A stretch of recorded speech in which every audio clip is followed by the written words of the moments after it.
Hello and welcome to This Week in Atheism, brought to you by the Center for Atheism. This Week in Atheism is a panel discussion based on articles taken from The Focus, which is the weekly newsletter put out by the Center for Atheism. If you would like to receive in your email a copy of the Focus, just use the information which should be scrolling on your screen. And that was unintentional alliteration. I'm your host, Dennis Horvitz. I'd like to introduce my panel for today. On my left is Alex, and on my right is Robert. Thank you for joining me. Thank you. We'll be discussing actually several articles kind of related to the same subject matter taken from The Focus. And this involves a humanist ad campaign which started out in Washington, D.C. and has gone nationally. I have several articles, one from UPI, dealing with the American Humanist Association, and I have a problem with this particular article right off the top. I'm not going to read the whole thing, but I will read the opening line. It says, "The American Humanist Association hopes to take the Christ out of Christmas with ads featuring people in Santa hats preaching atheism." So here's what's happening. The American Humanist Association's message involves ads put on buses, which many groups, including New York City Atheists, have done. It's not all the same message, but the same theme. In this case, the American Humanist Association is putting ads on buses in the Washington, D.C. area, and the message is "No God, no problem." And Roy Speckart, who's actually been a guest on this show before, who is the head of American Humanist Association, he said that the ads are especially aimed at the nuns, N-O-N-E-S, which is a growing group of people in the United States who do not claim allegiance to any religion. It doesn't necessarily just mean atheists, it means a lot of people who are unaffiliated. He says that humanists have always understood that striving to make the world a better place is one of humanity's most important responsibilities. Religion does not have a monopoly on morality. Millions of people are good without believing in God. So, needless to say, several religious organizations have whined about this, and Matthew Staver of the Liberty Council and Dean of the Liberty University School of Law called the ad insensitive and mean, because we are just mean, horrible, vicious, evil atheists. So I'm going to refer to some other articles on the same subject, but right off the top, I don't know, when I was reading through these other articles, I didn't see anything about deliberately taking Christ out of Christmas. That's an editorial aside, and that happens a lot, especially in smaller media organizations. They like to add as much as they can that kind of discredits or gives some kind of little kick to atheism, because their readers are in majority Christian or of faith, and so it kind of gives that buddy-buddy feeling of, okay, we're dealing with people who do believe in this, and they share my beliefs on this, and that's that. So there isn't really a lot of fair and balanced when it comes to the religious issues if you're getting your news from smaller venues. Right, so they're basically pandering. What I'm really surprised about is how quiet the Catholic Church has been, and the other, even though or the Protestant groups. It's quite striking how I think they even asked Cardinal Dolan when our campaign went up, the University Atheists, and he was very, that's fine. Meanwhile, though, the Pope is saying that atheism is the cause of everything, everything the bad end of the world. Right. So they have bigger fish to fry than bus campaigns. Along with condoms. Condoms and the loss of faith have done everything. And too much sex. Right. Well, the priest pedophiles were good Catholics. Yeah. They didn't use condoms. Now, you see, I think what's changed is O'Connor would have railed against it. You see, that was still the angry triumphalist church where the full weight of the pedophile scandals hadn't yet sunk in, and they were still, bang, bang, bang, get them back. I think now they're a little in shock, and apparently. It's the best I could read it. The church could still claim to have moral authority. In what sense? You mean after all of that? It's just a shambles. Right. Did you all see the back in the day? I'm talking about the transcripts of Egan's up in Bridgewater. I'm aware of them. I haven't. Just staggering. I know. He made some very insensitive comments. And we can discuss sorry. the pedophilia, some other, no, it's very easy, Yeah. it's very easy to get into that subject whenever, there's some kind of But in general, sanctimonious. I mean, I'm surprised all the religious groups have been so quiet about the ad campaigns. I don't know quite why. Well, Yeah, I don't think lying they've been low quiet. or I don't think they've been quiet, especially at the beginning points of the ad campaigns, and actually over in Europe and the UK, they've been pretty vocal. there was a little about, more outcry in Europe, right? Well, and they've been In- doing in this England. longer in Yeah. England, especially. Yeah. But it's usually not directed toward things like the smaller bus campaigns, because I think the church has such a stronghold in terms of national sentiment that they don't really feel the need to go picking at that. It's always brought in England? under the larger, well, in the United States is what I'm talking about. Oh, yeah, And yeah. so when you don't have to Maybe go they don't picking at feel little things, you can threatened. just say the whole Yeah. blanket of atheism and use this as an example rather than go out and say, oh, these bus campaigns. It'll be brought up in a Possibly, larger yeah. argument. Yeah. And I think Well, they yeah, have done that. possibly. Yeah, and basically, what this involves, as I said, it started out in Washington, D.C. It's now expanding to other cities. And I want to point out that, as Robert said before, New York City had its own bus signs. And I think, who was it? New York City. Just recently, the subway ads. Who was that? Coalition of Reason. Yeah. Yeah. But these are all individual groups taking it upon themselves to do this. However, the American Humanist Association has expanded this, and they're going national. So it's supposed to be the first ever national atheist advertising campaign. And according to this article from CNS News, it's the first ever national atheist advertising campaign, the first time the humanist group has taken its anti-religious holiday message outside the nation's capital. But the atheist group has claimed that it's designed to reach out to fellow atheists on what is normally a religious holiday. And as American Humanist Association spokesman Karen France mentioned that our campaign's purpose is to speak out to like-minded individuals, people who don't believe in God, and let them know they're not alone, that there's a community out there for them, which doesn't sound to me like necessarily anti-religious. It's just reaching out to like-minded people, because that's There's what it not says. an explicitly anti-religious message to no No. God, no problem, question mark. Right. Right. Very, So it's not like they're saying down with Christ and Christian. Right, and don't believe in God. Totally But I think not. I think adults understand this, but when you've been infantilized Right. by, Right. Or hell might be more fun. right. Well, that would We be, weren't provocative. that would be a good campaign. I'd like to see that. I'd get on board for that. Think of whose heaven hell might be more fun. In any way, Karen France says that we're not trying to convert anyone who does believe in God, nor are we anti-religious in the sense that we want to do away with religion. However, we do want to lessen the stranglehold religion has on public policy, Right. because such matters are best decided upon by reason, not by dogma. And I was reading down this article, and at first I thought, it was a pro-Christian group. At first, I thought they were giving out kind of a refreshingly positive message, but it turns out that it wasn't. This particular group, a pro-Christian conservative group, mentioned that despite the American Humanist Association's anti-holiday message, Holy day. anti-Holy Day. Okay, Thank you. message. Despite their anti-Holy Day message, religious Americans shouldn't be intimidated. Well, and they have every right to continue to celebrate Christmas, and that they, meaning the Christians, have every right to continue to celebrate Christmas proudly, but that Christians shouldn't treat the atheist campaign with contempt. I think that's a little bit of projection, don't you think?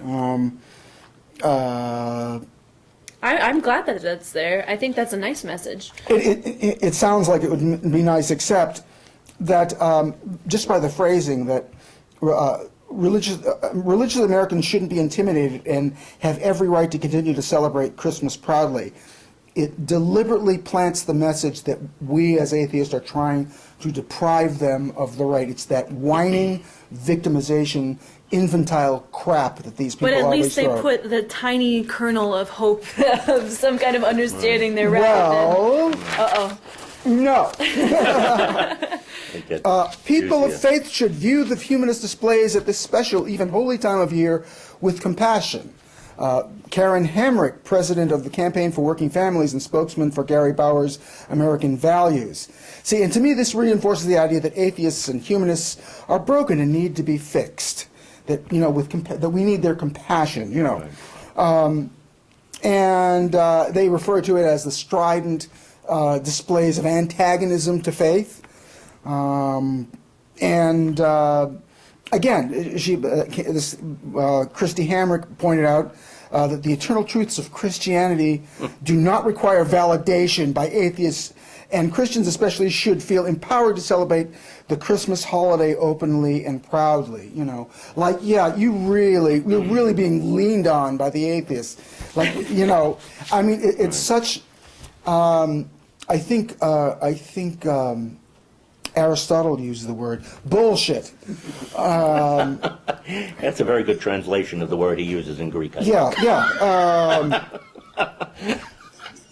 Just the way, I mean, it's pretty slimy the way they frame the message as though we're like imposing or trying to take something away from them, and no, we're going to stand up for our rights, you know, that kind of because crap. I think they do feel genuinely intimidated, and well, I think that the more that they tell themselves that, oh, we're not going to be intimidated, oh, we're going to pray for these people, we're going to make sure that everything is okay within our community, and have this little stronghold, is because deep down they are intimidated, they are afraid that something's going to happen to cause them to lose some sort of faith or tradition. That's all they know. And it is, as you said before, this infantile kind of way of seeing the world, and when you want to yank the baby's bottle away, you're going to have But you see, what's really even more threatening, we don't really care so much about whether they privately or even within their congregation celebrate Christmas.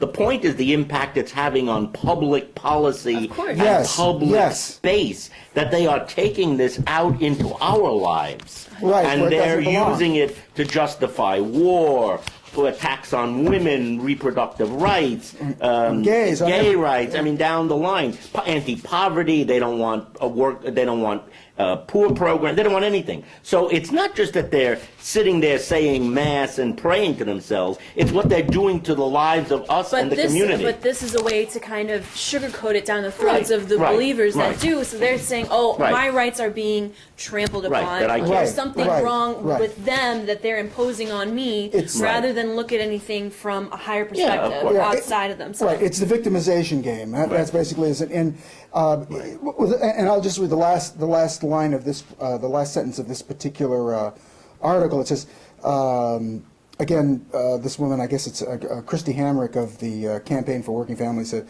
Christians are often told to hide their Merry Christmas greetings behind the blander Happy Holidays. But a Merry Christmas it truly is, even without the humanists joining our celebration. Well, again, when is the last time an atheist or anyone else told the Christians to hide their Merry Christmas behind, you know, behind Happy Holidays? Again, it's never. And the reason they're so intimidated by Happy Holidays is because it implies that they are not the majority. It implies that, oh, there's another holiday besides mine. And there are other people, and maybe lots of people, that maybe celebrate that holiday. And so you take the Christmas out of it, and it means, oh, I'm less of a person because of this. And that's why they get so upset. Well, and like you say, that in some ways, in a philosophical sense, they feel threatened, and probably rightly so.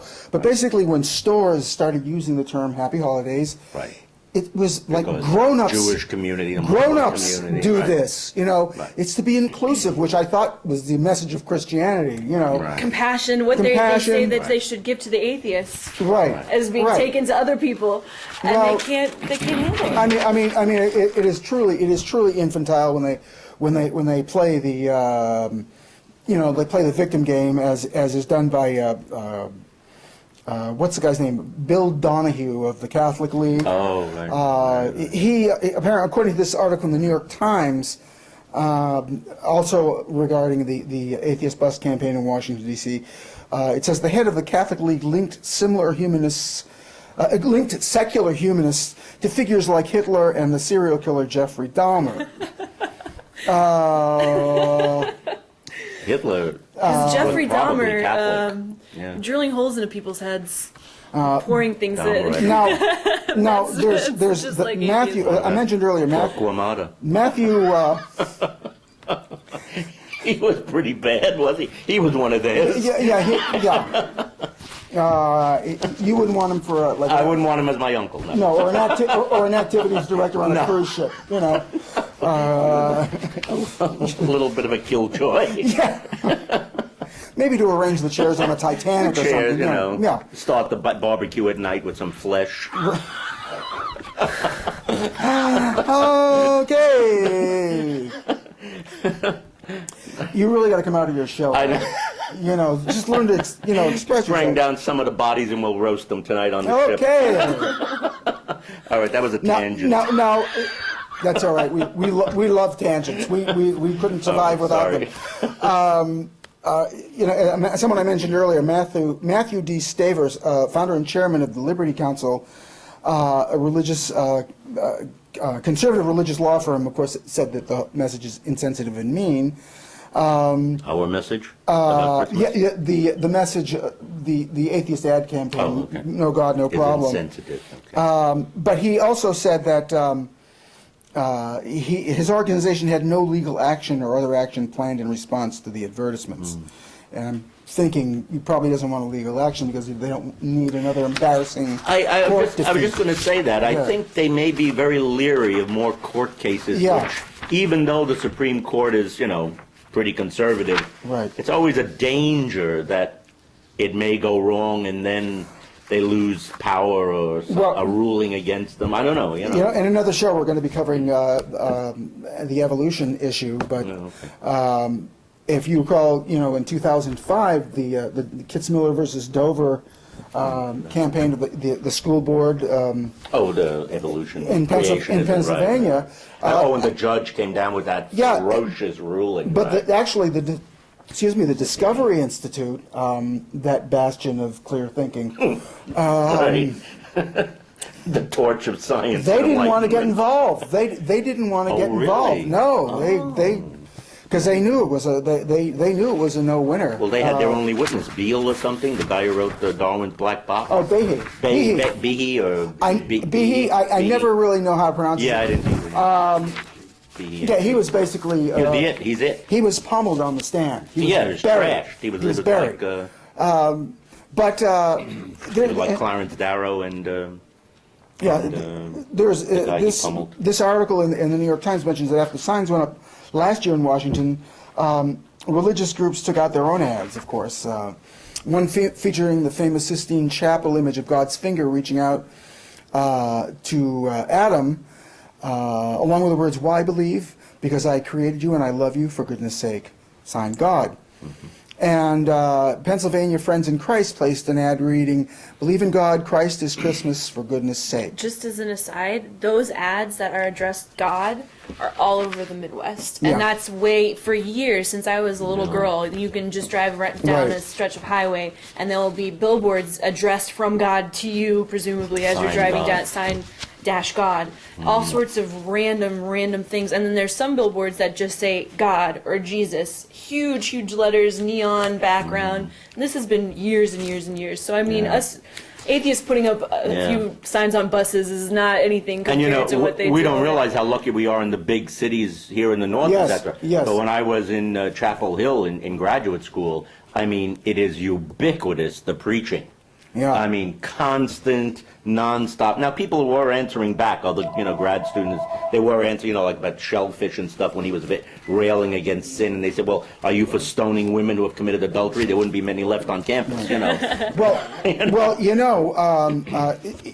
It's interesting how when they're backed up against the wall, They have no answer. They have no idea. about contradictions in the Bible or Right. what they say. Well, God works in mysterious ways, and yet they know Right. exactly what's on God's mind. Right. But Right. it's interesting Well, how they're taking that on faith too. Yeah. So Right. it's not only do they know what's on his mind, but they have faith that that's on his mind, and even Right. if they're wrong, Right. their faith in and of itself is a good thing and will sustain Right. them. And usually they're regardless. so delusional you can't even argue with them because they just no, rant. we can't. But I would think that as atheists, we don't have a problem with their feeling the need to be defensive and run their little counter ads and all that stuff. That's absolutely fine.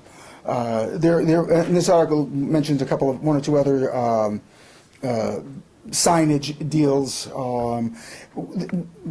There was one, I think, the Freedom from Religion Foundation created a furor last year with a sign that read in part, "Religion is but myth and superstition that hardens hearts and enslaves minds." Its location was next to a nativity scene at the Capitol in Olympia, and I guess this must be in Nevada. What is the capital of Nevada? Is that? Vegas. Vegas or Reno? I forget. Reno, I think Reno. Right. I think. Somebody wrote that on a nativity? I don't know. No, somebody had I guess the Freedom from Religion Foundation last year put up a sign that said, "Religion is but myth and superstition that hardens hearts and enslaves minds." Its location was next to a nativity scene. It says at the Capitol in Olympia. Maybe Olympia is the capital of Washington, Oregon. Yeah, that's what I thought.